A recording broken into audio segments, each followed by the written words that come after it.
A sigh of relief and joy that they have finally been released flies away into the sunset sky. One of the interlocutors expresses confusion about this distribution of priorities at school. The girl reminds him that not everyone can make a living with supernatural abilities. The young people start a conversation about the commercial aspect of granting abilities. One of them comes to the conclusion that those who are born with supernatural abilities should be envied.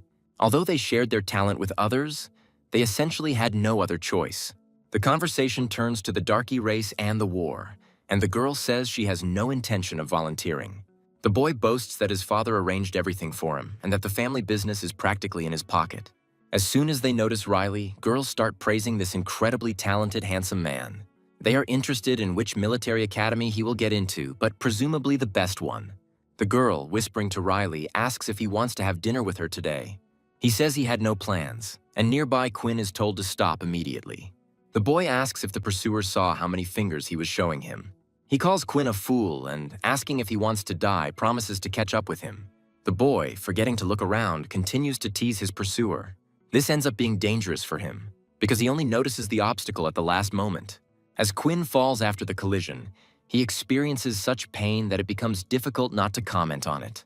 The girl sympathetically asks him if he is okay, if he is hurt, and the guy turns his gaze to her. She groans regretfully, belatedly realizing what this delay cost Quinn. Having finally caught up with their victim, the former pursuers begin to mimic her. The sight of this makes the girl feel unwell, and her condition does not go unnoticed by Riley. At the same moment, the guy silently collects and activates mana in his hand, stabilizing the charge. The magical matter finds its target with lightning speed, hitting Quinn straight. People around them don't understand what's going on and why these guys are fighting on the last day. As they leave, one of the guys warns Quinn not to cross their path. The guy coughs. They call him lucky because he managed to withstand Riley's blow. And while they are discussing Quinn, he mentally wonders if they all don't get bored. Our hero has no superpowers, which becomes the subject of ridicule for everyone around him. There is no point in talking about the fight against the darky race, because even at school they are despised. News is coming in about the 5-year anniversary of the peace treaty with the darky race. Quinn thinks about going to the military academy tomorrow to try to come out. However, if he fails to reveal his superpowers even there, the boy's life is unlikely to change. Returning home, the first thing Quinn does is go to the Book of Abilities, plunging into 6 years of memories. When those people came to him, they politely apologized for the disturbance and asked his name. The boy confirmed his identity and was introduced as a representative of the Special Forces. They respectfully reported that the boy's parents died in the war with the darky race. Since Quinn had no relatives, the state took on the responsibility of paying for his upkeep. The parents left this Book of Abilities to their son as an inheritance, but he had to sign it. Then the boy wondered why his parents went to war. Now this question worries him no less because all that was left was this book. Moreover, even it was not fully accessible as it still remained closed. Sighing dejectedly, Quinn assumes that he will have to get the Book of Ability at the military academy. The guy considers a photograph to be much better than this stupid book that won't open. Saying that he barely remembers what they look like, Quinn doesn't notice the drops that have fallen from his nose. When the blood reaches a hard surface, it breaks into even more pieces. Quinn belatedly catches herself, screaming in frustration and rushing to stock up on napkins. But suddenly the guy freezes, trying to understand what is wrong because the book takes on a special aura. It grows stronger and stronger, spreading throughout the area, and Quinn's confusion continues to grow. Suddenly the boy realizes that everything is not for nothing, and the book opens. More and more questions appear. Something like a spark bursts out of the tome and rushing towards the owner crashes into his head. Crying out more from surprise than pain, Quinn tries to figure out what's going on, but the next moment he begins to experience pain that is unbearable. So, in order to give her at least some vent, the guy starts screaming loudly. The pain begins to subside, dying down along with the desperate cry. Quinn's breathing is ragged. Falling to his knees from exhaustion, the guy breathes a sigh of relief but also feels a headache. A strange window pops up before my eyes with a congratulatory message about receiving something. But Quinn doesn't quite understand what they're talking about, as he only sees the beginning of a word that looks like blood. And this is the last thought that hits the skull before losing consciousness. He dreams of boys playing with a ball with enthusiasm, and Quinn himself is unable to contain himself. The kids stop when they hear a strange voice asking if he can join them. Little Quinn approaches his silent interlocutors cautiously, afraid of scaring them. and they rush off, saying that they don't want to be friends with someone who has a bad upbringing. The same people appear behind him, again telling the boy that his parents died. The boy with haunted eyes turns around, reliving his grief, and the silhouettes of the parents from the frame begin to call their son by name, mournfully chanting him. The voice, full of pain and helplessness, gradually gains momentum, turning into a scream. The young man's eyes widened, and he realized that someone was indeed calling him by name. The people standing outside warn Quinn that they intend to break down the door. They give the guy a head start of up to 3, and he, hurrying towards them, announces that he is already on his way. Sergeant Griff asks what's going on and why the guy only opened the door now. When the guy says he was sleeping, the man says he has exactly 2 minutes to get ready. Quinn carries out the order while trying to remember where he might have left the Book of Ability. He is also interested in how he managed to sleep until the morning, and the guy remembers opening the book. Noticing the broken glasses, Quinn realizes with annoyance that he won't have time to buy new ones. But something tells him that this won't be necessary. The guy rubs his eyes in disbelief. But indeed, Quinn's vision was somehow miraculously restored. A voice behind the door hurries, asking Quinn Talon if he is stuck somewhere by chance. The Griffin notices that they are not going on vacation and tells the guy to find himself a free place. Noticing Riley, Quinn asks if he can sit next to him, but he says the seat is taken. Looking around the cabin, the guy comes to the conclusion that the other seats are also occupied. Quinn hesitates at the seat next to Riley, who warns him in a disgruntled tone about the consequences of his choice. Suddenly, he notices a man waving invitingly at him, who is talking about a free seat. Quinn thanks him and introduces himself, but he responds by calling himself Warden, and a strange sound is heard. The system notifies its owner of the use and subsequent rejection of the ability. Quinn doesn't understand where this creature came from, and Warden is surprised by his neighbor's strange behavior. The guy assumes that the blonde doesn't see him, but still decides to check to be sure. Warden asks about his neighbor's ability, and he replies that he doesn't have it. Suddenly, Quinn's stats drop to 50, and he tries to deal with it. The reduction affects such characteristics as health, endurance, agility, and strength. Comparing all the components, the guy realizes that the rays that hit him were to blame. Quinn suggests they'll have to avoid the sun, while Warden inquires about his neighbor's health. The guy replies that it's probably because he slept poorly, so they offer him some water and to rest. He accepts the help, thanks to the blonde, and in the process discovers something new. Drinking water has a positive effect on Quinn, and he gets a related task. The guy sitting in front is reprimanded for shouting loudly, and he tries to justify himself. Sergeant Griff orders the disturber of the silence to come to him immediately, but he has no desire to do so.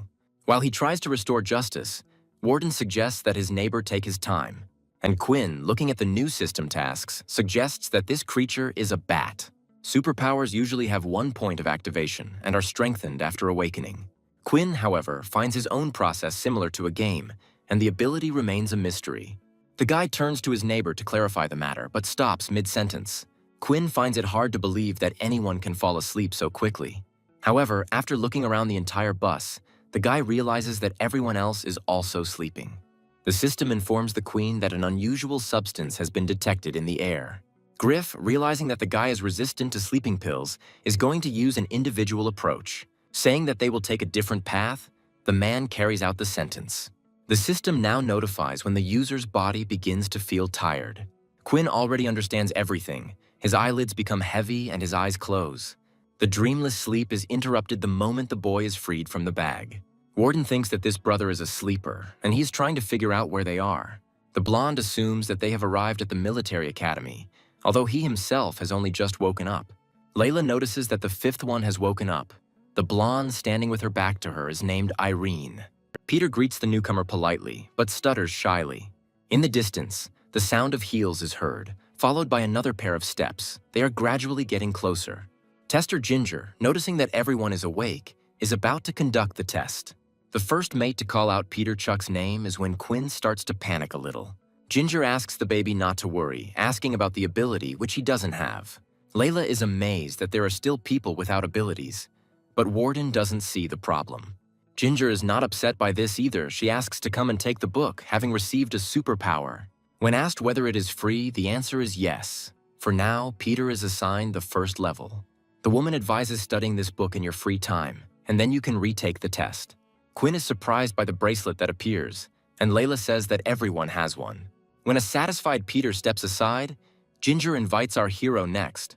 He gasps in surprise, silently noting the fact that it is his turn. The woman asks about the ability. Quinn doesn't understand why she would ask when she already knows. After he says he has no ability, the assistant gives him a book. The system notifies that the ability cannot be learned, but the book can be exchanged. Quinn remembers that you can only learn one ability, which means it exists. He considers exchanging the book for experience points, but is wary of facing endless checks. Eventually, after politely thanking Ginger, the boy gives up the book of ability. The woman asks him if he is sure, then reminds him that the book is free. After all, if you miss this chance, you will have to rely only on yourself. Having heard the boy's answer, the woman asks him and everyone else to wait. She reports from above that a student named Quinn Talon refuses to accept the book. The woman is asked about her purebred status and then given orders to test her potential. If he is an ordinary person, he has no business in the military academy. Ginger accepts the order. Apologizing for the wait, the woman announces her intention to test the candidate. Outside, Ginger asks Quinn to destroy 3 targets as quickly as possible. First, the boy receives a task, and then mannequins appear one after another. Mentally, he notes not only fatigue, but also his vision, which has become blurry. Quinn already knows the reason for this. It all happens because of the sun, which has become his scourge. But nothing can be done, and the guy gives in forward. Ginger notes the power of 5. The woman is amazed by such a weak meaning. It raises many questions.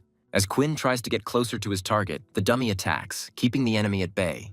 Several simultaneous attacks in different places make the boy hiss from an unpleasant feeling. While maneuvering between 2 opponents, Quinn also only manages to achieve a 5 in agility. The examiner lets the guy go, and he checks the scores against the system, looking for solutions. Quinn thinks with annoyance about how difficult it is for him to be exposed to sunlight. Warden encourages him by offering him water, and the other man, grateful, enjoys the shade. Watching Layla, the blonde admits his mistake because he thought the girl was a purebred. Purebloods are a group of people who oppose supernatural abilities. The ideology of mere superpowers is the root cause of the division of society. They develop equipment and undergo training to counter the people of Darka. Quinn now understands the reason why the blonde thought Layla was a pureblood. Meanwhile, the girl's test is completed, and she is assigned the 2nd level of abilities. Layla thinks this is unfair because she was given higher grades at school, Ginger explains. And he says that you can retake the test later, and then calls the next candidate Irene. Warden expresses delight at being the last one to be tested. The girl orders him to take his hands off her in a threatening tone. The guy asks her not to get angry. He stops mid-sentence, feeling a tingling sensation first in his fingertips. Irene warns that Warden won't get off so easily next time. Ginger allows the girl to proceed, and Quinn notes his friend's indiscretion. He says he would like to fight Irene, but he doesn't fight girls. Irene, however, demonstrates her abilities in all their glory, dealing with targets without killing them. Ginger assigns her a level 5, the blonde's 3rd such today. The guys admire Irene, and Layla mutters something about how she will soon catch up with the blonde. Warden Mountainpick is delighted that it's finally his turn to shine. As soon as he starts fighting, all eyes turn to the training ground. It's not only the abilities that arouse involuntary interest, but also the fact that they are like Irene's. Ginger expresses joy that the challenger is also a level 5. It all immediately dawns on Quinn that Warden can copy abilities by touching other people's bodies. The guy is a little taken aback, asking how he managed to do it so quickly. Quinn recalls their first meeting and the blondie's surprise, expressing an assumption. Besides, when Irene froze the guy's hand, he looked surprised. Warden praises the intelligence of a man without superpowers, who responds modestly. Quinn is trying to figure out what his own supernatural ability is. Irene, who had quietly approached Warden, asks about the type of ability and whether it is innate. The blonde man offers to guess, promising a reward if successful, and the girl changes her shoes. Announcing the end of the test, Ginger allows the students to head to the military academy. Peter can't help but admire this thriving city. Quinn also likes what appears before his eyes, and he also does not neglect a remark. When the capsule stops, the door slides to the side with a mechanical sound. Random passers-by rejoice at new encounters, boasting about their levels. Those who have more of it neglect those with whom they were previously acquainted. Peter and Quinn find it mundane, but that doesn't make it any less pleasant. The one who ignored the 2nd level one notices Riley. The red-haired one greets him reservedly, and he refuses to have lunch together. The 3rd level girls fawn over Irene. Hearing this, The fourth-level students push them aside, making their way to their superiors. Peter says what everyone speaks of. Everyone wants to have connections with stronger people. Teacher Dar suddenly appeared and called the children to step aside. He invites them to draw numbers from a box, take their luggage, and go to the room. Peter tries to figure out where Warden is. Quinn suggests that he too is surrounded by the lower ones. Approaching the box, the first one draws a number, which turns out to be 23. A guy standing nearby is just thinking about who he will live with during his studies. Hearing that Peter also has a 23rd, the boy starts thinking feverishly. Approaching Quinn, he asks what his number is, and he gives the number, clarifying the reason. The boy comes up with an idea and swaps the balls, thinking that the two will get along well together.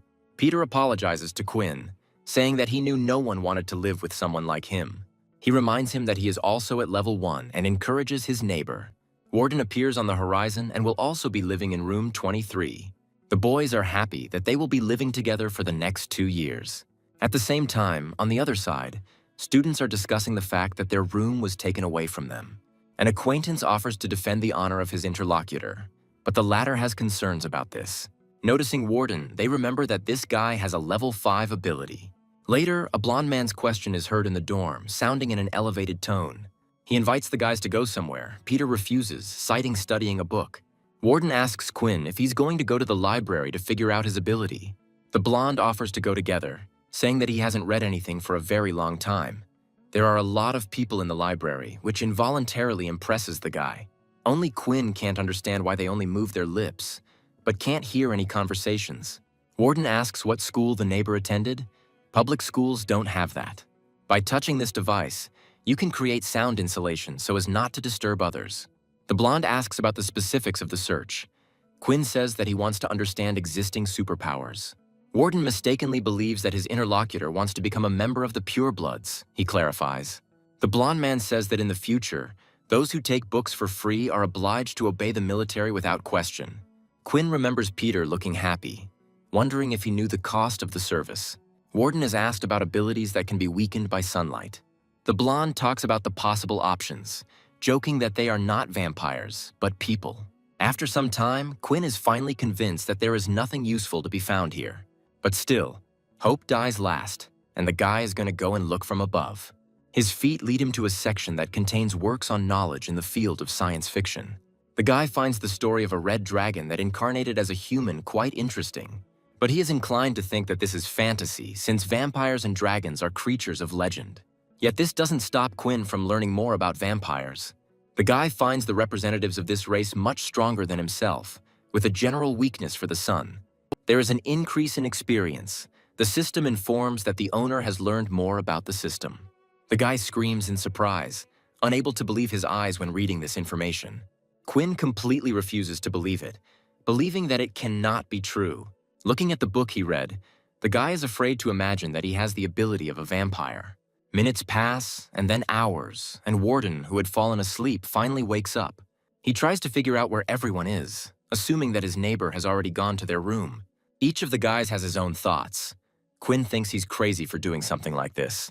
And yet what I read seems to be true, and another notification sound is heard. As the boy gains more knowledge about the system, an additional option is unlocked. As a system task, you are instructed to feed on human blood. Quinn is literally in a hurry because he will have to drink human blood. Leaving the library, the guy is glad that the system doesn't force him to do that yet. Quinn entertains the idea that there will be a special reward for completing this task. The guy talks about the time it will take to level up. He notices Peter, who is whining and apologizing to his oppressor for the accident.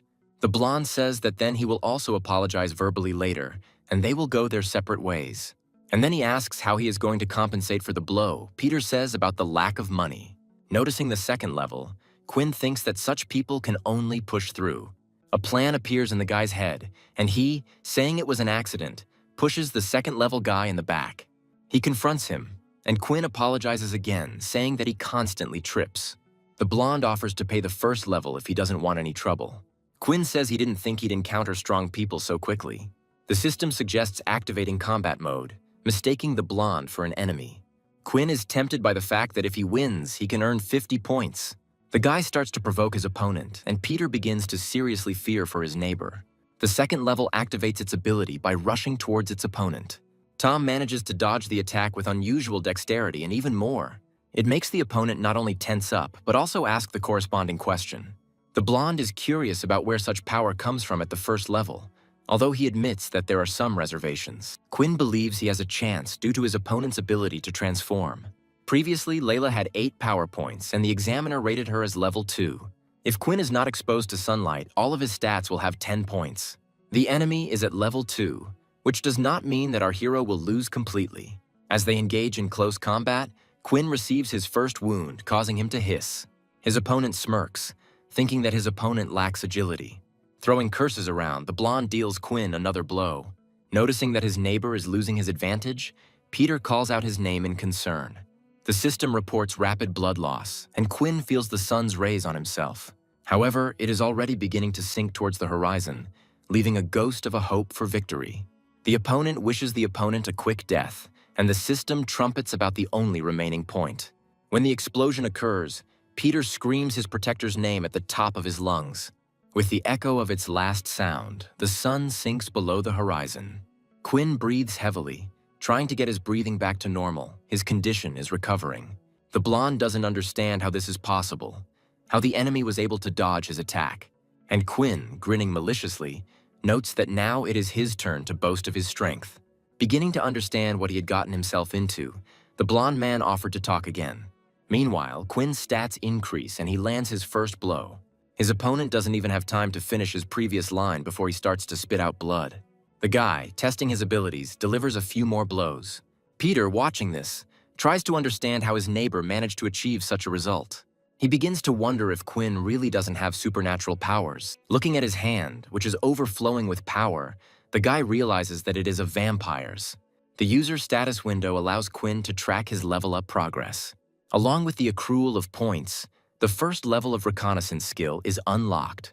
The guy is happy with the skill, and at the same moment the combat mode is removed. When Peter asks, Queen says that the blondie is alive, he just taught him a lesson to make sure. While the neighbor is lamenting, our hero is going to figure out the specifics of the reconnaissance skill. The viewer is presented with some interesting information, and Peter advises the guy to go to the medical center. Kyle also has some information hidden, which suggests that it will be revealed as we progress. The guy catches himself thinking about the difference in taste between blood types. Reproaching himself for this, he roughly pulls himself up short, because this is not something insignificant, but blood. Peter draws attention to himself, suggesting that they leave before the battlefield is discovered. Finally coming to his senses, Quinn agrees with his neighbor, saying that he is right. As he moves forward, the guy hears strange sounds behind him, similar to something familiar. Turning around, he actually finds drops of blood flowing from the wound behind him. Peter expresses concern about this, but the bleeding soon stops on its own. The guy's gaze falls on the jacket with a torn arm, and as he looks closer, he notices something curious.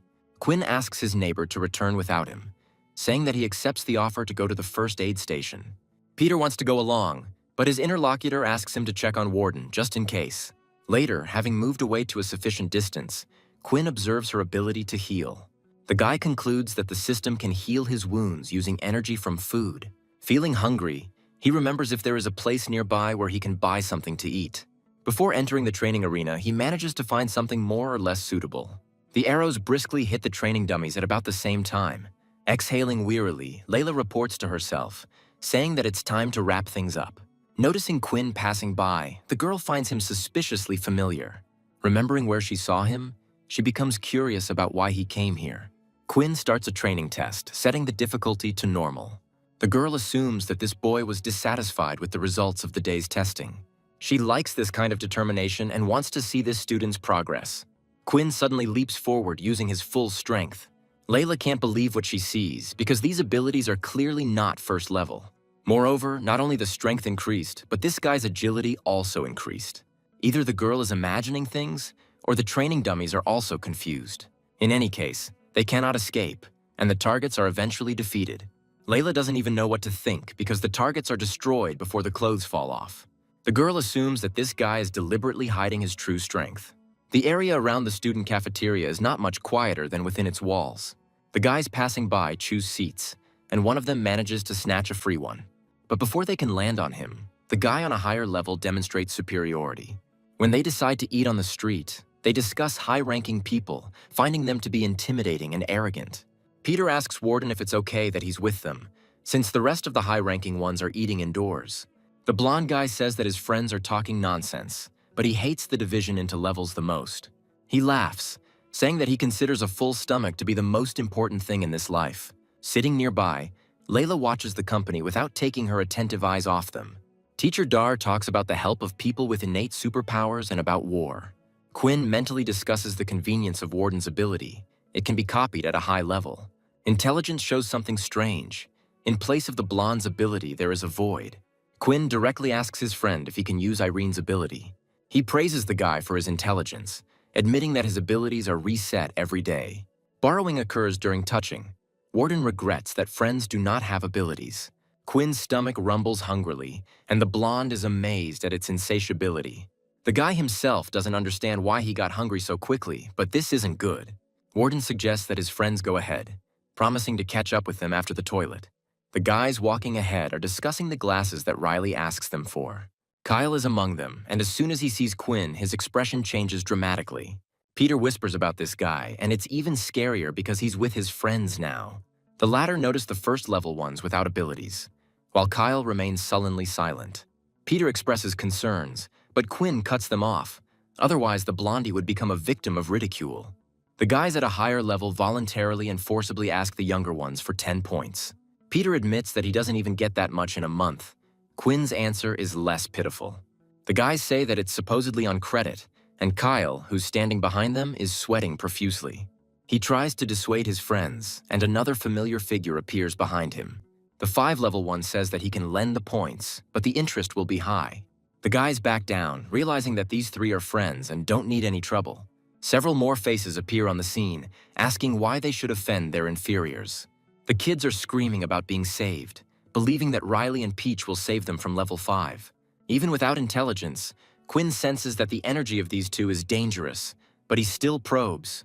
Momo is unrecognizable in any way except her race and name, which gives rise to certain thoughts. Even the level can only be determined with the help of the appropriate bracelet. For a few moments, there is absolute dead and tense silence all around. Finally, with a heavy sigh, Peach allows her minions to leave, and they thank her. Unsuspecting, Warden suggests that his friends also go home, but in vain. Peach says the permit didn't apply to them, so they could have just said hello first. Warden fearlessly turns to his interlocutor, asking him about the problems he has. Peach openly displays displeasure at the high-level newcomer interacting with low-level ones. Of course, the Academy doesn't prohibit this. You can communicate with whoever your heart desires. However, there are also unofficial rules here, which the senior student is going to explain. He is against this trash imagining itself useful for society and becoming arrogant. Peach is also against equality, against giving hope for it to such scum. The guy says he's looking forward to the battle to get rid of such trash. As he says that war is the best remedy, a memory pops into Quinn's mind.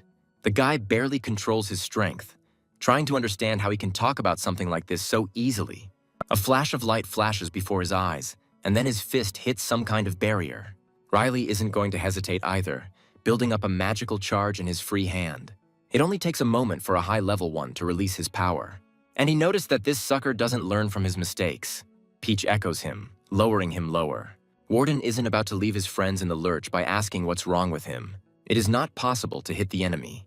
He escapes the attack too easily. Quinn asks his friend to stop his pointless attempts. He doesn't want to give up so easily. The guy admits to himself that he is too impulsive and shouldn't have quarreled with these two. Peach says she has no intention of fighting them, only giving a friendly warning. He says that there are those in the academy that even the military can't compete with. It's better not to joke. A little later, Peter questions this man's words because there must be control. Warden confirms Peach's words, since it is in the Academy's interests to take no action. Quinn agrees with the blonde, explaining that this way the military has more consumables. Our hero suggests that Warden stop communicating with them, but he is furiously indignant. Quinn acknowledges his friend's attempt to help, but also points out potential difficulties along the way. Warden says he can protect them and is about to add something else when he is interrupted. Quinn says that this will be possible if you have nothing to do with people like them. Peter, apologizing to the blonde, agrees with the position of his second roommate. Warden interrupts him, saying that he will follow their advice if they so wish. Looking at the back of the departing blonde, Peter notes his depressed state of mind. He feels the need to explain everything to his friend, but Quinn finds this arrangement better. Neither the boys, nor especially Warden, notice Riley watching all of this. The blonde says that if you're not capable of anything, you're just wasting your time. But then he rudely shuts up his invisible interlocutor, saying that he doesn't know his desires. He says that there is a difference between opportunity and desire. The opinions of others are not important. The guy angrily and confidently declares that he is not going to leave things like this. Quinn is sent flying backwards by his opponent's kick, his friend shouting his own name. Giving himself points, Riley thinks that the two of them were just fighting in vain. His position is that the inferior will always remain so, no matter the number of points. Quinn wonders how his current self is different from his past self. Nothing changes. Peter talks about his small stash, while his fellow sufferer dreams of justice. Meanwhile, the system reports the appearance of a new task. Quinn is surprised. It's a side quest and involves fighting Riley. Just when the guy thinks about the absurdity of the quest, the system informs him of an additional reward. While sun avoidance does increase strength, it's still not enough. When the boys return to their room, they are greeted by the casual tone of their neighbor. He says that he has been waiting for them for a long time, and Peter asks about the beatings. The blonde jokes it off. And then he switches gears, asking if the two had accidentally run into any problems. Peter is about to confess, but Quinn beats him to it, saying that nothing happened to them. He whispers to his neighbor that it's better not to tell Warden. He won't just let it go. Even though they said they had just eaten, their stomachs were much more honest. Quinn reminds him about his metabolism, and the blonde asks him to go grocery shopping. He transfers 10 points to his friend, who asks in amazement if this is really for him. And then he gets embarrassed, but his interlocutor asks him to consider this an apology for today. Warden admits to his stubbornness, but wants to count on the help of his friends in the future. Students passing by in the store are discussing what happened today. They are scared. Quinn realizes that these are Peach's henchmen, and they are talking about their brother's look. In whispers, the two discuss Riley's advice to get points, or else they won't be covered anymore. At this very moment, the system throws up a task to defeat any enemy. Doing it directly is too risky, but our hero has an idea. After leaving the store, the guys disperse, and Quinn immediately falls on the tail of one of them. After some time, he begins to clearly feel the thirst emanating from his pursuer. Turning sharply, he addresses him and asks who he is. And he asks to come out, stopping pretending to be a ghost. But there is no one nearby. As soon as the guy breathes a sigh of relief, getting ready to continue on his way, he falls silent. His gaze takes on an uncertain expression for just a few moments, after which the area is filled with a heart-rending cry filled with fear. Quinn thinks this guy is a complete coward, and his friend is now in the middle of nowhere. But then the one mentioned in my mind appears, asking the guy in the mask who he is. Quinn mentally clicks his tongue in frustration, feeling like he's been caught like a baby. The opponent attacks, leaving no time for reflection and repeating his question. Analyzing Brandon's status window, Quinn tries to decipher the wind release ability. From time to time, the guy expresses his thoughts, believing that our hero has decided to pretend to be a ghost. Quinn, however, notes the impressive speed of this man, unable to think otherwise. Just a moment later, the boy learns another use for the wind release. Brandon says he figured it out, and Quinn is one of the people who had their glasses taken away. He mocks the guy, saying that hiding your face won't get you revenge, it's not enough. Brandon says that he will forgive the insolent man only if he takes off this mask. Meanwhile, Quinn analyzes his opponent's abilities, comparing them with his fighting style. And he comes to the conclusion that his defense is weak. He needs to hit him at least once. Asking if he is tired of living, Brandon performs wind blade strikes. But his opponent forces his way through all obstacles, not sparing his own body. The obsession with hitting at least once pushes all common sense out of the head. And when he gets close enough, Quinn delivers his first blow with all his might.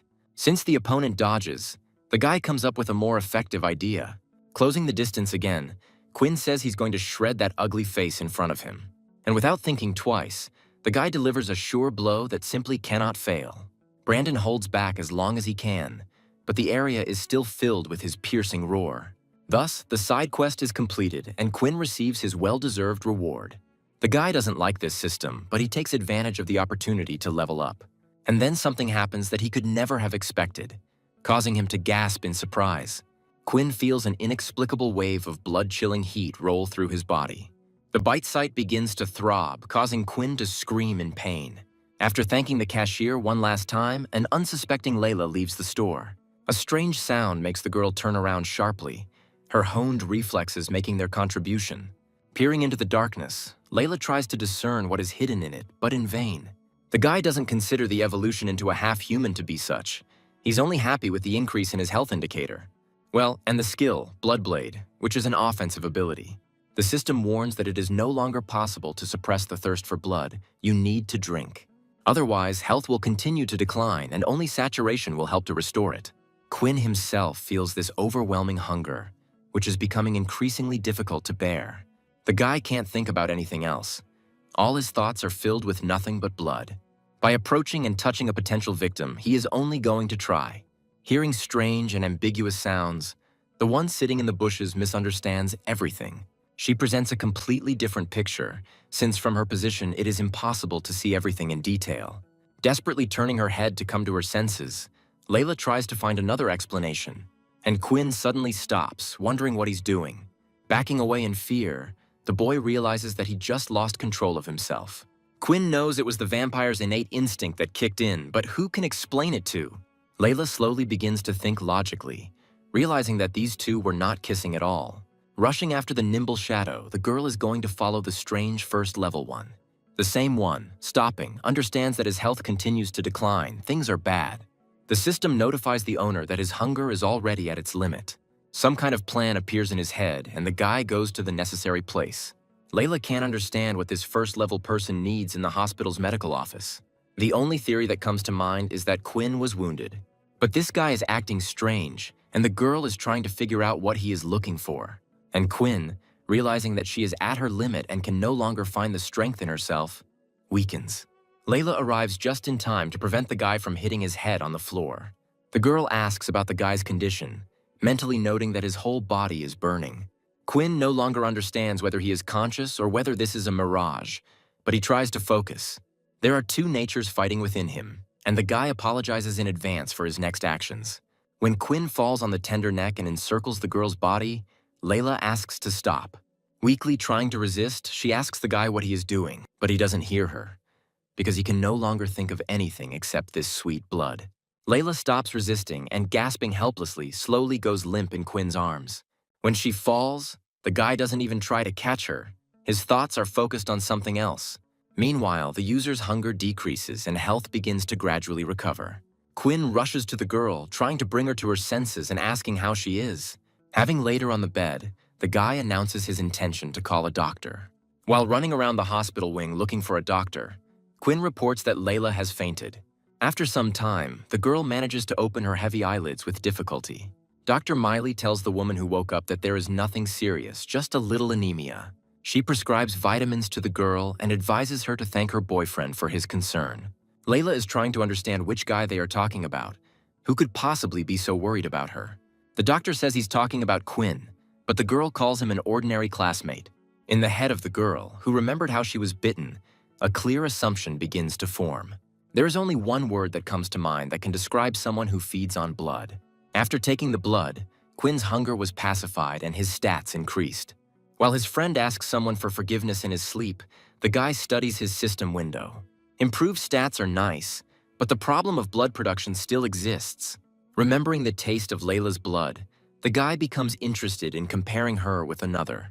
Quinn is thinking about talking to the girl about buying and selling her blood. But he finds it strange to spend money on buying blood, and besides, he doesn't have any. Teacher Dar announces the end of the lesson and reminds of important information. He warns that next week they will have a combat practical lesson. Warden is curious about what they will do with it. Peter shares his thoughts on it. Quinn suggests that his friends go first, announcing their intention to visit the medical office. Warden promises to take a portion for his friend, who, thanks to the blonde, leaves. Following his route, the guy tries to figure out where the blood could be stored. He suggests that it should be stored in a cooler place, such as a laboratory. When he is grabbed by the scruff of the neck, a girl's voice unquestioningly offers to chat a little. In a demanding tone, Layla asks what Quinn did to her yesterday, but he evades. The girl tells him not to lie, saying that she remembers how he bit her yesterday in the medical office. Layla responds to stupid excuses unwaveringly, brushing them aside and stating them. The guy says that he wants to explain everything to his interlocutor, but it is extremely difficult. Layla says that she understands everything perfectly. Quinn asks her what she wants. The girl promises that she can keep a secret, but in return asks the guy to help her. He, beginning to sense something was wrong, nevertheless clarifies what kind of help his interlocutor requires. Layla says something Quinn didn't expect to hear. She asks to be turned into a vampire. He decides to clarify whether he understood correctly, and the girl says that she wants to become a vampire. Quinn asks again, and Layla replies that this is her biggest dream. The girl says that she simply adores vampires, starting to list their virtues. Quinn leaves Layla stunned as he tells her how he acquired his vampirism. The girl falls into despair, because in a lifetime one can master only one ability. Coming to her senses a little, she asks why Quinn is hiding, and he explains. Catching a thread of hope in the words, Layla returns to life again, seeing an opportunity for herself. Quinn agrees with the words that he doesn't yet know for sure whether he can convert others. Layla offers her blood, asking that if the opportunity arises, she be turned into a vampire. The guy agrees, but emphasizes that there are no guarantees. Peter is rushing to his friend. Quinn asks her friend what happened. Layla remembers this guy. Peter, having caught his breath a little, reports that Warden has problems. Running into the necessary room, Quinn asks his friend what happened to him. The same one turns to the one who asked the question, but the latter's attention is directed to someone else. There is blood splattered all over the floor and walls, which is torture for a newly minted vampire. The boy's heart stumbles, skips a beat, and begins to speed up its rhythm. Peter asks fearfully if it was Warden himself who beat up all those people. He doesn't answer, but that's not required. Everything is clear without words. Quinn asks if they are the cause of the fight. Warden asks not to approach him. Layla notices that the blonde is bleeding and thinks he needs to go to the medical center. As he passes by, the guy gives her a disparaging look but doesn't stop. Quinn asks his friend where he is going, and his friend politely asks him not to bother him. Peter says they were talking about the test, and then some seniors pestered them. Quinn tries to figure out what's going on, and his friend asks him about his relationship with Layla. The guy says that they met by chance, and the girl suggests having dinner together. Peter declines the offer to join them, wishing the boys a good time. Quinn doesn't like this, and the girl says that she has a lot of questions for him. She actually invites him to eat together, but the guy says he's busy. At the medical center, the guy asks her if she is sure. The girl confirms it. There is only one thing Layla asks for, that Quinn be more gentle when doing this. The guy asks the girl what she is doing, and she immediately feels awkward. Layla reminds him that he bit her yesterday, and Quinn says it was because he was hungry. And in general, the guy thinks that this is unhygienic. He doesn't want to give the girl some kind of infection. Layla asks to aim only at the vein, but for Quinn, this is the first time. He is just learning. In the end, he succeeds, but the girl thinks it would have been better to bite. Layla suggests that if you don't have enough money, you can sell your skill book.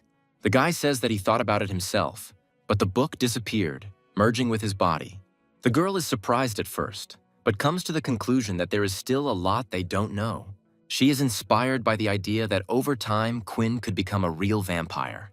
While the girl asks how her blood tastes, the guy makes sure that she is not hurt. By replying that her blood is sweet, Quinn suggests that his sense of taste has changed as well. He learns that by consuming blood of different types, characteristics can be improved. Now the guy even regrets that yesterday he couldn't taste the blood of two people. Noticing the reaction, Layla understands that the guy has come to some conclusion, which he confirms. And he invites the girl to go to the library, but she wants to eat first. She's hungry. Quinn teases the girl, saying that he could tell by the taste that her sugar levels were rising. Warden, watching them, quietly says that this guy belongs to him. The blonde asks if he isn't dangerous, since even one look is enough for that. Contradicting himself, he says that Quinn can actually talk to others. Returning home, Peter wonders who Warden might be arguing with. The blonde guy notices him, and the boy says that he doesn't want to disturb his friend by interrupting the conversation. Warden's face changes, saying that he hasn't spoken to anyone right now. Peter tries to object, but the blonde retorts, suggesting that they go and eat instead. The conversation turns to those guys, and the brown-haired man is interested in what they did to his friend. Quinn thanks the girl for today, and she tells him that it is her duty. Saying goodbye to the strange woman, the guy feels uneasy because she calls him sir. Returning to the dorm, the guy notices an interesting picture. Warden encourages Peter. The friends are happy, and the blonde notices that the brown-haired man is carrying around a lump of mud balls. Warden helps his neighbor, suggesting how to do things better and more correctly. Peter is in awe of how quickly the blonde mastered the 5th-tier ability. Quinn asks about his friend's well-being, and he assures him that he will soon get used to it. Peter asks the brunette about the girl when he says he wanted to ask something. Quinn asks questioningly, and the brown-haired man expresses a suspicion about his closeness with Layla. The brunette categorically denies it, starting to talk about who Layla is to him. But suddenly he stops, remembering how the girl called him sir at the end of the day. Finally, Quinn says that they are just classmates, and he is teaching her how to use weapons. Peter assumes that his friend has decided to join the Beast Equipment Squad, explaining for him. In the Unarmed Fighter Squad, physical training is the foundation of the basics. In the Beast Armor Squad, more attention is paid to the choice and use of weapons. If the weapon's advantages can be exploited, the weak can overcome the strong. Both boys want to join the Unarmed Fighter Squad, but Peter is required to do so by his level. He sympathizes with Quinn, who thinks that one day he will have to tell his friends about his ability. Although the guy actually thinks that the Beast Equipment Squad sounds good, Dar prioritizes the choice of weapon, which is the only support in the event of the loss of superpowers. One of the students is sure that the Unarmed Fighter Squad speaks exactly the same way. Maintaining a conversation costs him and his interlocutor a moment of experienced fear. The Beast Equipment Squad's instructor, Plumfight, says that they will die then. Layla asks Quinn about his friends, and he says they joined the Unarmed Fighter Squad. The girl groans with displeasure, asking what this girl is doing here. The interlocutor clarifies. But he himself understands who we are talking about, seeing the one who surpassed Layla last time. The latter says that next time they clash, she will definitely not lose. Plumfight tasks the students with choosing a weapon, but each student can only choose one. Before doing so, Quinn carefully studies the characteristics using the scout function. To his surprise, his gaze falls on something that makes the guy interrupt his thoughts. This item is a piece of armor called the Black Claw Gloves. They boost basic stats and improve combat skills, as if made for Quinn. The teacher advises choosing something else, since the item is only good for close range. Thanks to the man for the advice, Quinn says that he will still try, but he says something strange. Plumfight asks everyone to be silent, and those who have already chosen a weapon to come to him. Irene is the first to raise her hand, announcing her intention to open this stage. The boys begin to talk quietly, ready to sacrifice themselves to the goddess. As soon as the teacher starts asking who wants to spar, he falls silent in understanding. After running his gaze over the crowd of students, he allows the tall one to come out, who is happy. And going up on stage, he says with rapture that even an outstanding newcomer cannot overcome him. The girl doesn't answer. Instead of words, her actions and determined attitude speak for her. This boar takes off at a speed unusual for his size. Irene is cold-blooded. Instead of panicking, she parries and dives down, dodging the enemy's attack. The senior student sees her movements, but he can't do anything to counter them. He doesn't have time. The girl, however, after his admission that the battle was lost, considers him a chatterbox. Quinn thinks that Irene's movements are different from everyone else's. They are graceful.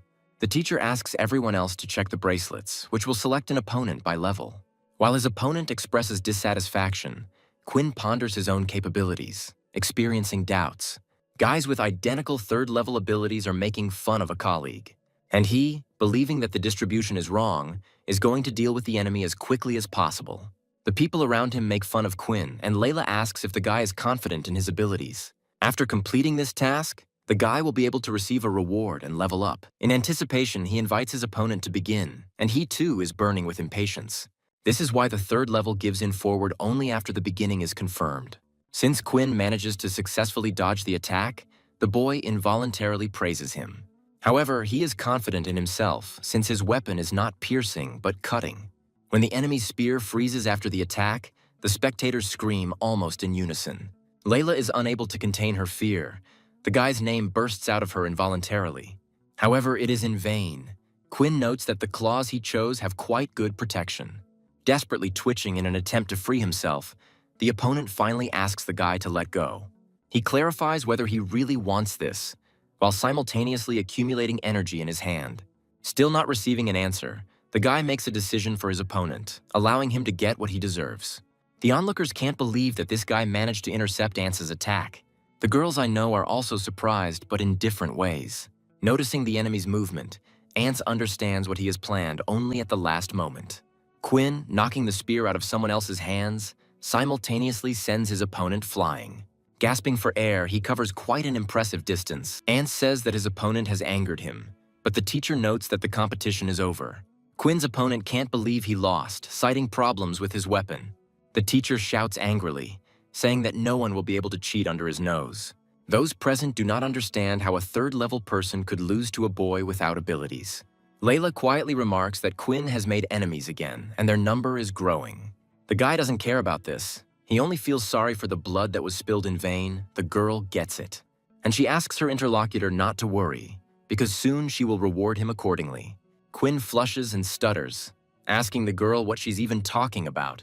Along with the stated experience points, Quinn receives a skill called blood storage. The guy enjoys the abundance of awards, and his worries about storing blood turn out to be in vain. While testing Quinn's level and ability, the teacher finds out that she is not the latter. The man is surprised by this, feeling that this boy has interested him. An hour later, he allows the students to rest, after which they will spar in pairs. Quinn congratulates the girl on her victory, and she responds with her usual immodesty and self-confidence. Telling his friend that he has an idea, Reeds begins whispering it to Ants. Approaching the couple, they offer to compete in the next round, justifying the loss. Ants also adds that a few bets won't hurt, and that he's prepared to offer compensation in case of a loss. Layla asks her friend's opinion. He thinks these conditions are not bad. Approaching the teacher, the seniors ask permission to begin, and he allows it. Those nearby begin to take an interest and start making fun of the third-level ones. The system sends Quinn a task, and he understands that he must not lose the duel under any circumstances. The guy finds it strange that the guy with the cabbage head only has one shield. Quinn asks the girl to look after him. Offering to look after the second one, the partner agrees. Meanwhile, the contestants are asked to get ready as the start of the competition is announced. Ants warns his opponent that he will not be able to deal with him so easily. When they clash, Cabbage Head recoils, finding the confrontation dangerous. Layla says that she is his opponent, warning about the possibility of a sneak attack.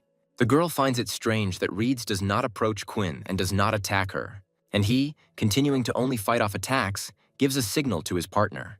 Ants suddenly changes his position, which does not go unnoticed by his closest opponent. The guy starts approaching Quinn with a war cry, who tries to figure out the maneuver. Reeds, meanwhile, makes a hand gesture, taking advantage of the fact that no one is looking at him. But not everyone is absorbed in the battle. There is someone who notices the manipulation. Layla jumps in surprise when she realizes that this is most likely a superpower. And indeed, literally moments later, Reeds directs the phalanxes towards the enemy. Realizing that she won't make it in time, the girl screams at the top of her voice, warning her partner. But it's too late. The projectile has already reached its target, mercilessly biting into the flesh. And while Quinn is distracted, another enemy finishes what his companion started. The student's mock apologizing voice reaches the teacher's ears. Ants says he didn't think Quinn wouldn't be able to react in time and dodge. Layla publicly announces that Reeds cheated, even though it was prohibited. The teacher tells the curly-haired guy to put down his shield and leave the arena, and he gets a little confused. Layla rushes to her partner, asking how he is, amidst murmurs of disapproval directed at her opponents. Ants's weapon falls out of Quinn's wound with a distinctive sound, and he grins. Layla suddenly freezes, her gaze becoming frightened by what meets his gaze. Quinn's chuckles become more confident, suggesting that his opponent was just playing around. Seeing blood spurting from the wound, Ants mentally calls the person standing opposite him sick, and he suggests that he have some fun, since that was his primary goal. The guy can't understand what's happening to his body, but he frantically urges himself to calm down. Only looking at Quinn like this does the words about there being nothing to worry about take on the opposite meaning. Unable to contain his fear, the boy screams hysterically and starts to squeal. Teacher Plumfight comes to the rescue, having managed to react just in time. Ants cuts off his scream, turning into a squeak as the danger has safely passed. The man, turning to the distraught student, asks him to stop. The duel is over. He realizes that Quinn really did intend to kill his classmate. The teacher asks to call a nurse, reporting that one of the students has been injured. He tells Ants that the guy should not come to his classes anymore. The room is still discussing what happened, and Layla responds, indicating the location of the wounded man. The students make all sorts of guesses. Even Irene herself is interested in Quinn. Looking at the weapon the guy has chosen, the man tries to figure out what it could be hiding. This is the first time he's seen anyone deal such powerful damage with these black claws. Dr. Miley says that nothing serious happened. It's enough to just lie down and rest. Layla takes these words into account and politely thanks the woman. Returning to her friend, the girl tells him what the doctor said, and he agrees with it. Quinn thanks Layla for the blood, and they begin to discuss his impulsive action. The girl leaves, telling her friend to rest, and she herself is going to wash his clothes. Noticing the hurrying guys, Layla understands who they are and who they are rushing to. The girl tells them the room number where the boy is staying and relays the doctor's words. Noticing Quinn's clothes, Warden is frightened, amazed by the amount of blood on them. The guy's bipolar disorder wakes up again, one of whose personalities remembers his words. Layla asks him who he is talking to, and Peter asks his neighbor to calm down. Shutting up either the girl or his own personality, the blonde does not hold back. It becomes clear when Warden asks her what she did to Quinn that Peter panics. With great effort, Layla says that she did nothing, and the neighbor begs the blonde to calm down.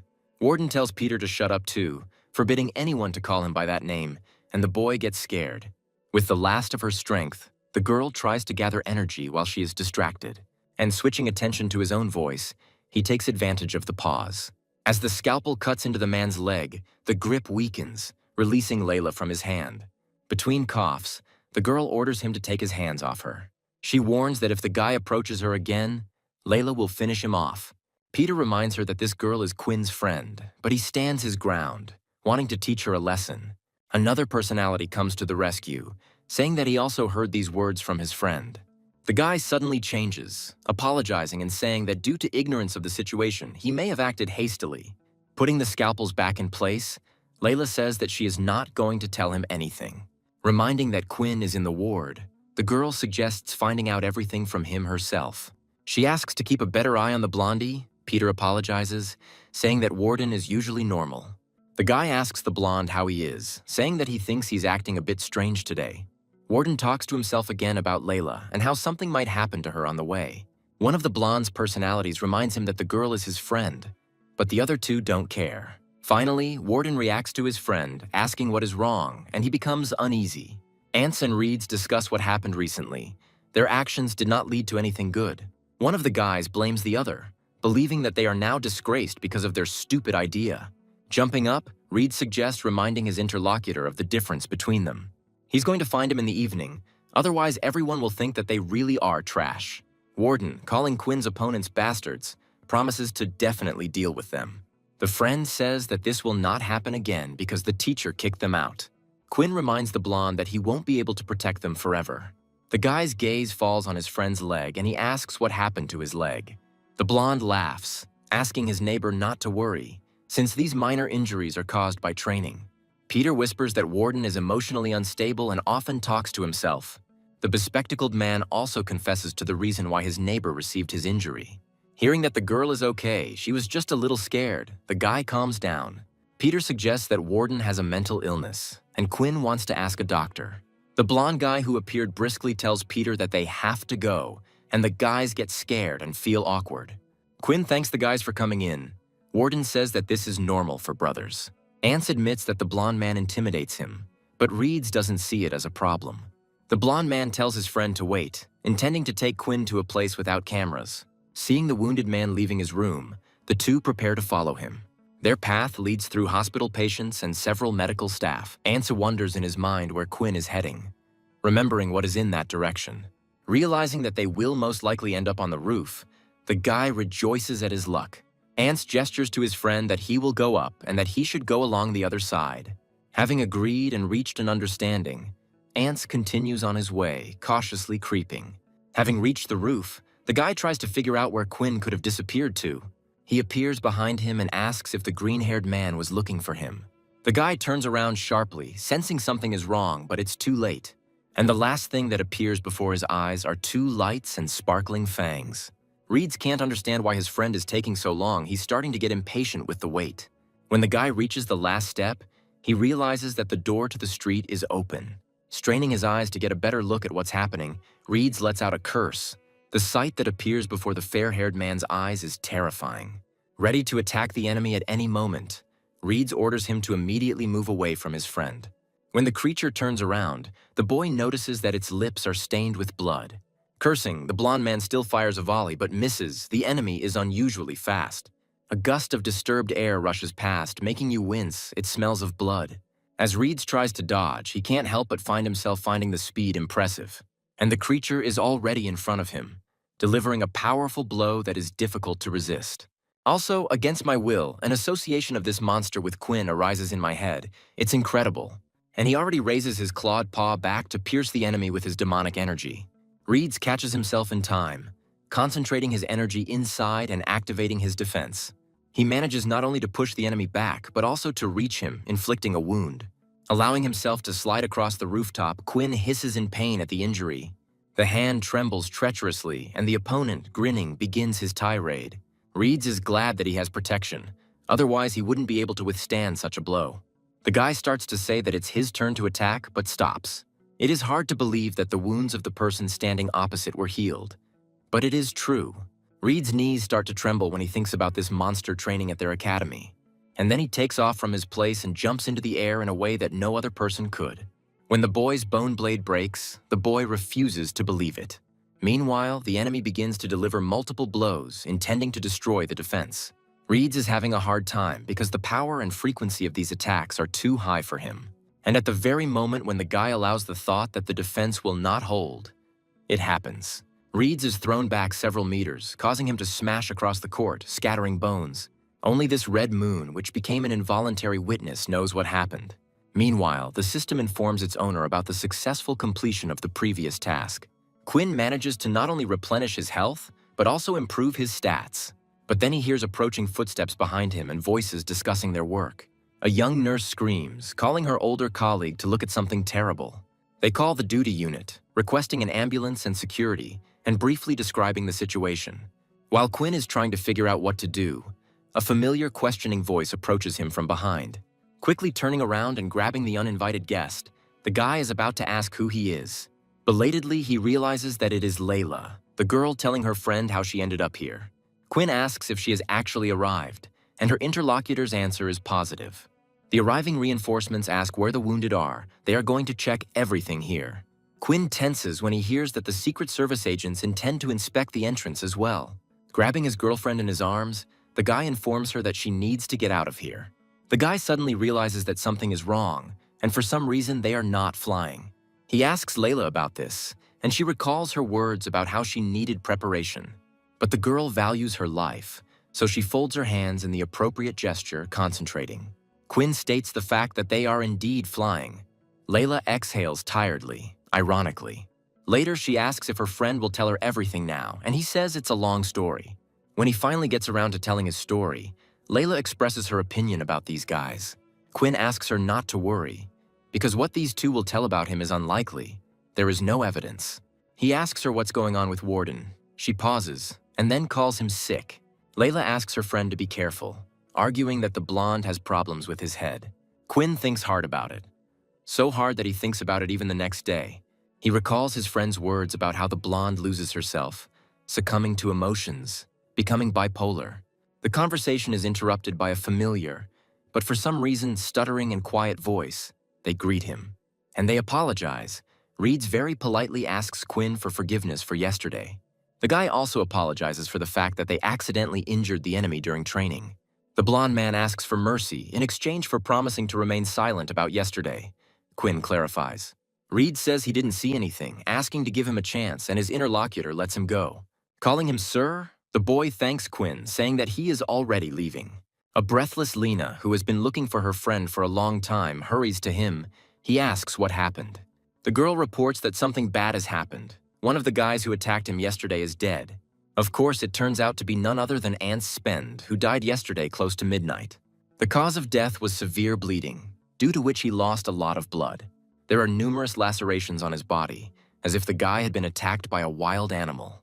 It sounds absurd because the academy is safe, and no one, especially an animal, can get in. But they brought this guy here twice. The first time with a classmate, the second time alone. The doctor recalls how yesterday Ance was found in front of the hospital entrance, his pupils no longer reacting. The Griffin asks if they are making fun of him, because these wounds do not look like bites at all. The woman says they looked larger than snake bites, but they healed too quickly. The man asks his second interlocutor what she thinks, and she replies that there are no leads.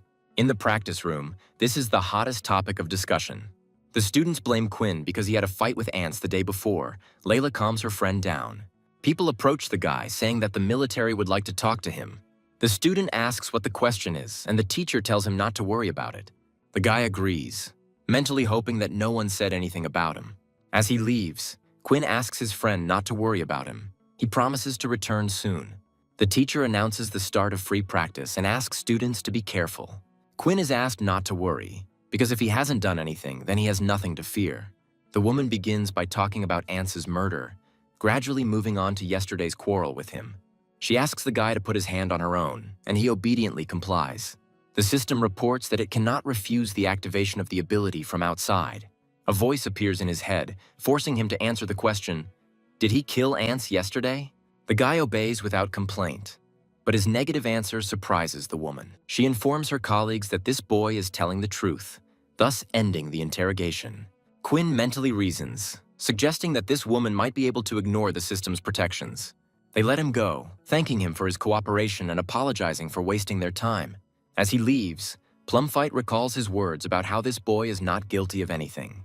Griff suggests closing the case since there are no suspects and blaming it on an accident. If higher-ups want to conduct their own investigation, they can reopen the case. If you dwell on it, you can only harm yourself, because sometimes it's difficult to get to the truth. Layla and Quinn discuss what happened in the interrogation room and the woman who specializes in interrogations. The guy talks about what happened, believing that he couldn't kill Ance. The girl slows down. She checks with her interlocutor, asking if it is his neighbor standing there now. But he is not alone, and Layla tries to understand why he is with people like these. Peach asks Peter if he thinks the same way, and the boy agrees with an awkward laugh. Quinn can't believe her eyes, which immediately meet her neighbor's. The guy is about to rescue him, but Layla stops him, switching her attention to someone else. Warden asks Peter if he's being harassed. Peach replies that they're just hanging out together. He asks the bespectacled one to confirm, and he, awkwardly looking away, agrees with the elder. Warden invites Peter to lunch, but Riley says they want to go too, just without him. Redhead asks his interlocutor if he is really so possessive that he doesn't want to share his friends. Peter tells Warden that everything is fine and these guys are not forcing him at all. He is stunned. Those leaving begin to discuss the gym, and Quinn, who runs up, addresses the blonde man. He says he thought Peter was in trouble, but he never said anything like that. Warden isn't against good friends, but these don't seem like that. Quinn suggests, discussing it in the evening. A suitable Layla says she thinks he needs to communicate more with others. The blonde man, noticing the girl, apologizes, but she suggests simply keeping their distance. Quinn allows him to share his concerns with her, but her interlocutor expresses doubts. He suggests talking about everything in the evening when Peter comes. The guy agrees. Layla admires this brotherly friendship, asking if Quinn will tell her his secret. He answers with embarrassment, saying that perhaps someday, with time, he will mature. That evening, the boy waited until dawn, but no one came. They weren't answering their calls or texts, so Quinn decided to catch them in class. Meanwhile, all first-year students were asked to go to the assembly hall, and a commotion ensued. Quinn involuntarily draws a parallel with the disappearance of his friends, and Layla reassures him. Once inside, the students try to understand what is going on here and whether there will really be a performance. Arguments begin about who will speak, some talking about instructions from management. Even Layla is starting to think that something is wrong since she can't even see the teachers. Noticing Riley in the crowd of sophomores makes Quinn feel even more uneasy. Peach appears in the spotlight and says he has prepared a special event for the students. The guy says that their academy has traditions that are preserved to this day. He talks about those who dare to disobey them, and now Peach is going to show the insolent ones. Irene's eyes flicker among the students. She watches everything with curiosity without losing her vigilance. The senior student is just saying that he will show what happens to those who dare to break traditions. When the curtain slides aside, what the students see shocks them and they gasp. Even Quinn and Layla can't help but stare in shock when they see the stage. The boy is forced to watch his friends suffering in silence, which is why his name comes out of his mouth. Taking a closer look at his face, Quinn realizes that he has never seen Warden like this before. Meanwhile, Peach approaches the blonde and grins evilly, then speaks. The senior asks the others not to worry, because he is ready to enlighten the others as well. Calling his henchmen over, Peach begins to talk about the turning points of the war with Darky. The beast crystal in the boy's hand reveals power. He wants to teach him how to use it. Quinn is trying to figure out why the senior has gathered everyone here and if he isn't afraid. One of the students takes the liberty of asking who entrusted the student with teaching the students. He is also curious about that guy who looks like a living dead. Riley gets fed up with this and hits the person who spoke, saying that chatterboxes need to be punished. Peach asks the others if they have any other questions. The silence satisfies him, and the guy says that everyone needs to focus on the ball. If it changes color, the activation was successful, after which the item should be thrown away. But just to make sure he hits the mark, Peach asks the students if they agree on the level of ease. Freshmen begin to tense up when unpleasant thoughts come into their heads. Meanwhile, Peach addresses the girl, urging her to start, but she becomes confused. Riley approaches her, assisting a friend and giving the student the ball. She refuses. Peach notes that there really is only one chance. If it fails, there are no other options. And he does what the girl feared inside, causing her to let out a broken scream. Along with it, a fountain of blood bursts out of the girl's mouth, causing her to choke. Turning to her in fear, the man standing nearby calls the student Triss Sagebrush. Peach asks what's wrong with them since he's already explained everything, but they still don't want to understand.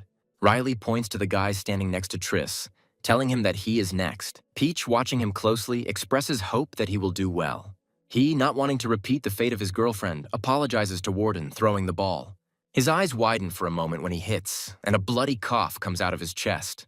Peach praises the student, stating the fact that he succeeded despite his fears. Layla suggests finding a teacher. She believes that Plum Fight is definitely on their side. Peach says that if no one comes out, he will choose himself, but Layla does not understand her friend's behavior. Quinn, confidently approaching him, asks to let him try it too, and he is surprised. But the emotion quickly gives way to anticipation, and he tells Riley to give the crystal to his roommate.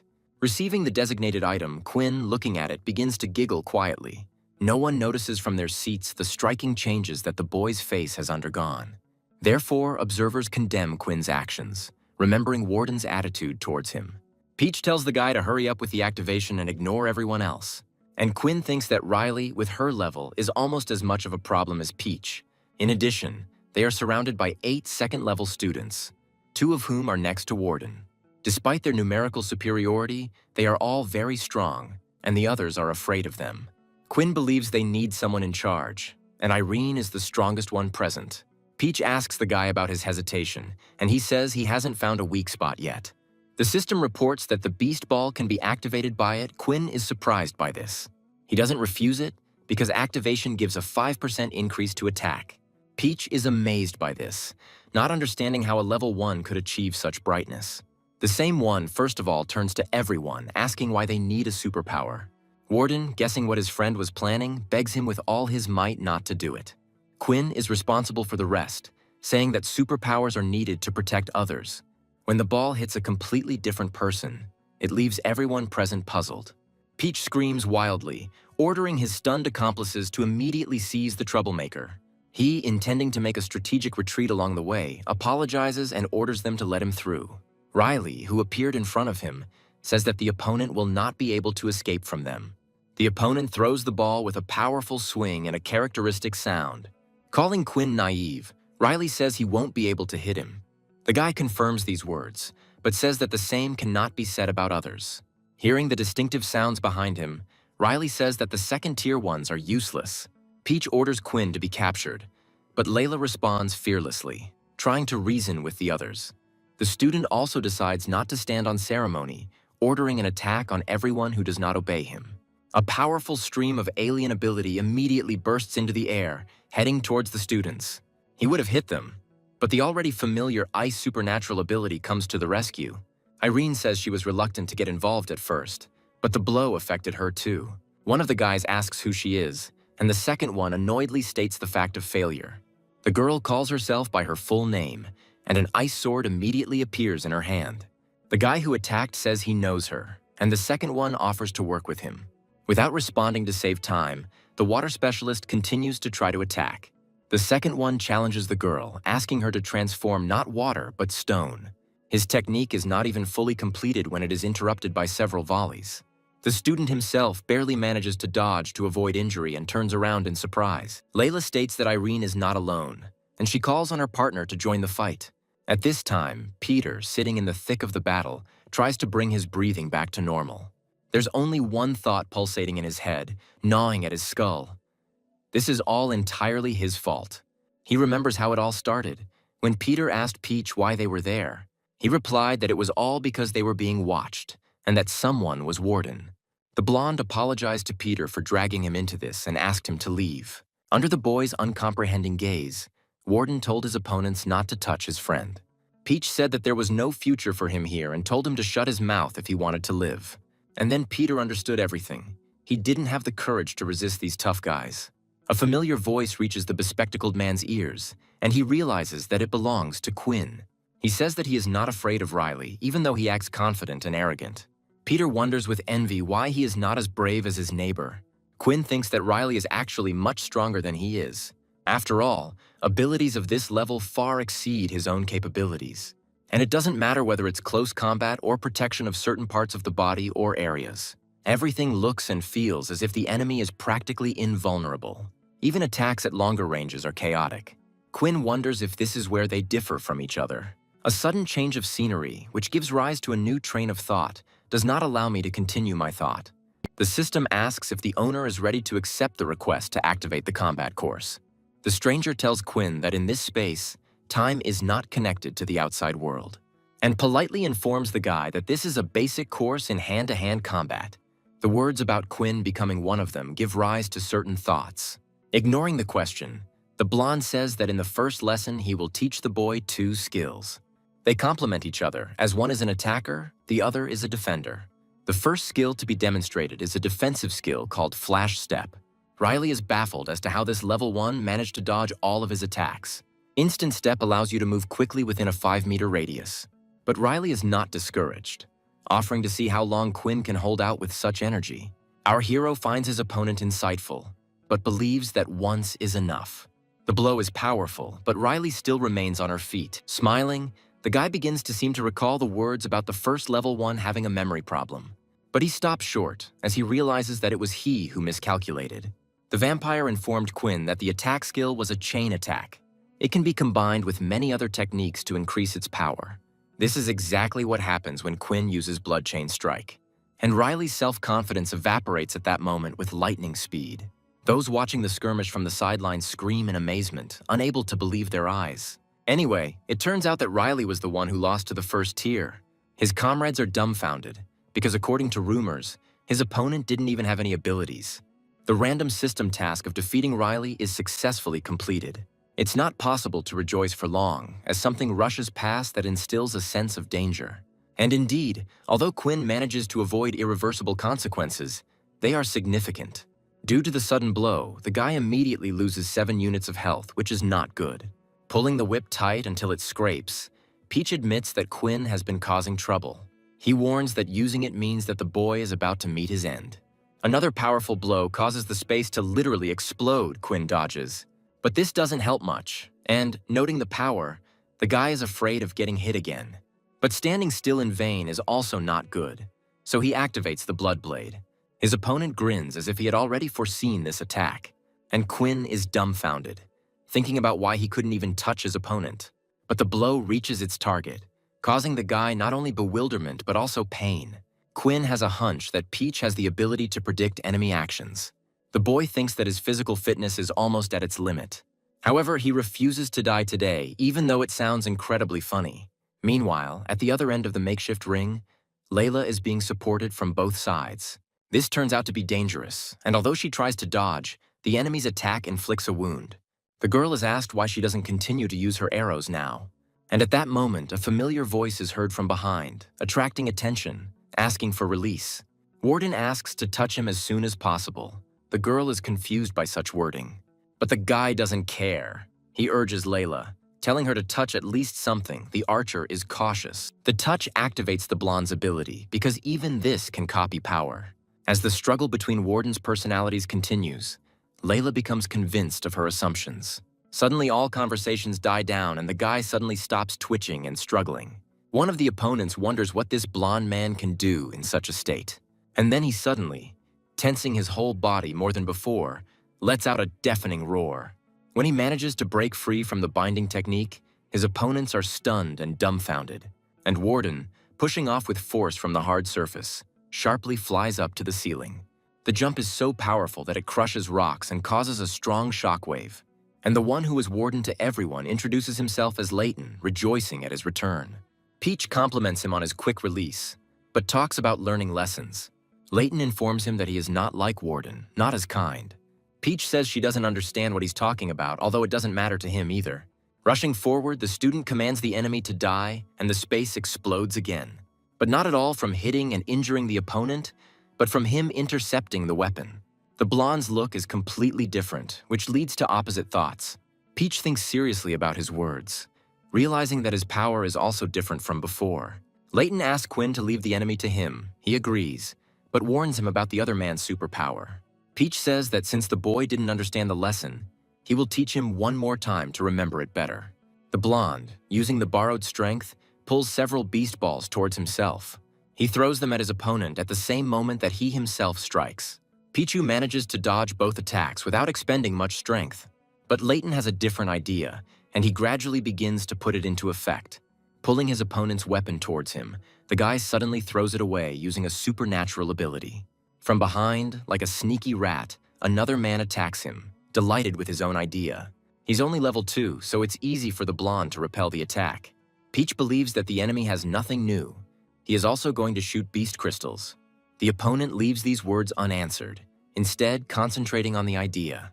Peach smirks, telling his opponent that his actions will have no effect. Quinn, however, analyzes the actions of the one who so successfully dodged the attack every time. As a result, the guy comes to the conclusion that Peach's ability may be foresight. Layton asks who said that he wants to do exactly this way and not another, and the blonde slowly begins to reveal his prepared plan to the enemy. And he says that even if Peach knows him now, she still won't be able to stop him. And then it dawns on the guy. He understands that the whole point lies in the previously released crystal. Peach says that he thinks the enemy is too naive, and that he knows more than just how to hide. The guy notices several ice projectiles only at the last moment, and knocking the air out of Peach's lungs along with a scream, he is overtaken by an enemy attack. Taking a few uneven steps with effort, the guy freezes in place. A single chuckle escapes his lips, gradually growing into a mad giggle. Peach says it was his mistake and he didn't think the blonde had an ace up his sleeve. The guy couldn't even imagine that this boy would be able to use 2 abilities at once. Watching this, Quinn tries to figure out when it happened, and it dawns on him. The realization that Warden can use 2 abilities at once is mind-boggling. Peach bursts into manic laughter again, saying that this is getting more and more interesting. However, with a warning thumbs up, he adds something else. Peach says it's not just the blonde who has an ace up his sleeve. Noticing the soul artifact, Layla notices that it has already undergone a reawakening. The girl explains to her friend that this will be able to form a unique weapon in the host's body. Unlike the beast crystal, not everyone can use something like this. It all depends on whether the applicant has a special talent for awakening such a thing. The blonde, also knowing about this, rushes forward, trying to hinder his opponent's plan. However, he turns out to be more agile, aiming his weapon directly at his opponent. Quinn is about to help his friend, but Layla stops him, asking him not to be stupid. The guy realizes that he has spent a lot of energy earlier, and his blood supply is really depleted. He asks Layla to help. She's all for it, but there are too many people in this place. The guy doesn't intend to hesitate, voluntarily forcibly offering to step back. Meanwhile, a flash, which the blonde successfully dodges, shatters the floor. But Peach isn't so simple either, and he takes advantage of the momentary delay to put his plan into action. He suggests seeing where the opponent can hide this time. However, Layton does not intend to allow this to happen. The guy uses the ice blade. This allows him to effectively break the burdensome shackles and free himself. This is why the blonde man successfully leaves before the explosion occurs. Peach chuckles in displeasure, muttering words about fighting a chained beast. Layton states that if the body had not received such serious wounds, it would have been much easier. All the personalities are unanimous in the fact that even with the Pichu Soul artifact, they cannot cope with them. And they decide to take a desperate measure, saying that they are going to call upon the kid. But suddenly the sound of a door opening sharply is heard, and a female voice disarms. A figure appears in the doorway and orders everyone present to stop immediately. Supporting her words with an argument, the woman says what will happen otherwise. The boy who appeared behind her finally lets out a sigh of relief. Peach, who recognizes the woman, calls her Sland, but she tells the one who spoke up to shut up. She says that an interrogation will take place soon, and the guy agrees, afraid to joke with such people. Sland orders the wounded to be sent to the hospital and the rest to go to their rooms. Layla asks how her friend's wounds are, and he says that they are already starting to heal. Running up to the blonde, Peter is going to take him to the hospital. He understands everything. The boy apologizes to his interlocutor, who then pulls him back, asking him to stop wailing. After all, it's just a torn ligament, the blonde didn't die. Peter is distracted by his words, because even with his back, he feels this incredibly burdensome and piercing gaze. The blonde man asks his neighbor what's wrong, but he doesn't find the strength to answer. When this does happen, the boy says that nothing terrible happened. Peach is angry that Sland interrupted the fun at such an inopportune moment. He might be expelled. The interlocutor advises the guy to relax, because nothing like this will happen. General Duke says that as long as he is here, no one will dare lay a finger on Peach. He approves of this, starting to say what will happen if the authorities find out about this. The man growls more than angrily asks if this brat really doubts him. But he apologizes, saying that it's all his fault, and the general praises the guy's intelligence. However, before he can get protection, Peach must promise that no one will find out. The man will sort out the issues with the military academy, and the boy must do his own thing. Falling onto the sofa, he says that he heard that some first-year student reported everything to the military. Peach tells his interlocutor not to worry because he already knows what needs to be done. A voice is heard in the academy office, telling them why they are all gathered here. Plum Fight, just like the doctor sitting nearby, listens to every word of the speaker. We are talking about a violent incident committed by second-year students. General Duke is asked to be the first to express his opinion on this matter and suggest a punishment since the second year is under his responsibility. Asking the person who asked again, the general says that he has no idea about it. He continues, reminding those present that the cause of everything was freshman Warden. If he hadn't attacked the second year first, they wouldn't have responded to the threat to their lives with defense. The man says that at the military academy, students must be able to solve problems with their fists. Nathan is asked if he thinks so too. He starts to speak but stops. The freshman supervisor says he doesn't care about the incident, but he doesn't condone hazing. And he asks if Duke agrees that those who came a year earlier do not have this right. The interlocutor agrees, saying that he will take responsibility for this and prevent clashes. The next item on the agenda is the death of a first-year student. It's one thing when students get injured, but quite another when they die. The speaker orders the person who finds the criminal to immediately deal with him on the spot.